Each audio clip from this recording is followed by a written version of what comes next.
ధనుసు రాశిలో ఏ నక్షత్రాలు వస్తాయి అనగా మూలా నక్షత్రంలోని 4 పాదాలు, పూర్వాషాఢ నక్షత్రంలోని 4 పాదాలు, ఉత్తరాషాఢ నక్షత్రంలో 1 పాదం కలిపితే ధనుసు రాశి.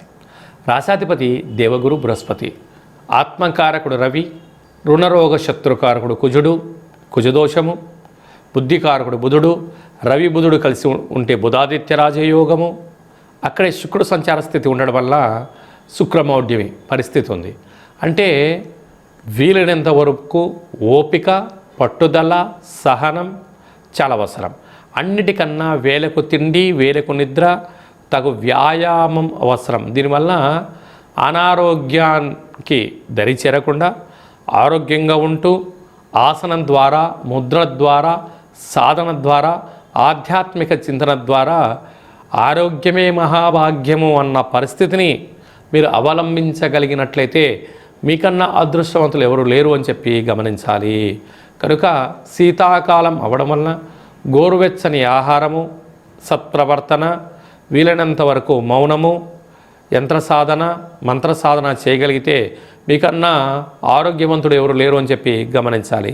తృతీయంలో రాహు సంచార స్థితి, అర్ధాష్టమ శని సంచార స్థితి ఉన్నప్పుడు పూర్ణిమ తిథి ఎందున దయచేసి దూరావాయు జల ప్రయాణాలు పెట్టుకోవద్దు.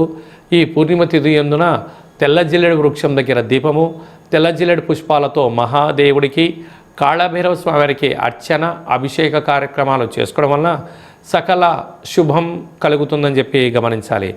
అలాగనే సంపూర్ణ సప్తమ స్థానంలో గురు సంచార స్థితి ఉండడం వలన గురు చరిత్ర పారాయణము, వీలైతే రుద్ర పారాయణము, మేధా దక్షిణమూర్తి యొక్క స్వామి యొక్క దర్శనం వలన గురు యోగ్యత కలిగి, ఉద్యోగ ఆకర్షణ కలిగి, వ్యాపారంలో ఉన్నతమైన స్థితి కలిగి, వివాహం కాని వారికి వివాహము, అలాగనే వివాహమైన దంపతులు ఒకరిపైన ఒకరు ప్రేమానురాగాలు, స్థిరాస్తులు, చరాస్తులు, షేర్లు వీరికి యోగదాయకమని చెప్పి గమనించగలగాలి.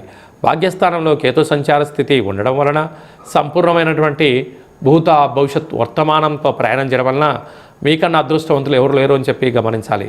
సాఫ్ట్వేర్ ఉద్యోగస్తులు, హార్డ్వేర్ ఉద్యోగస్తులు, క్రియేటివిటీ రంగాలుగా ఉండబడిన వారు, journalist, print media, electronic media, సంపూర్ణమైనటువంటి ప్రకృతికి సంబంధించినటువంటి సేవారంగ కార్యక్రమం చేసేందువరకు ఓపిక వలన రాజసన్మానాలు, గజ సన్మానాలు జరగబోతున్నాయని చెప్పి గమనించాలి.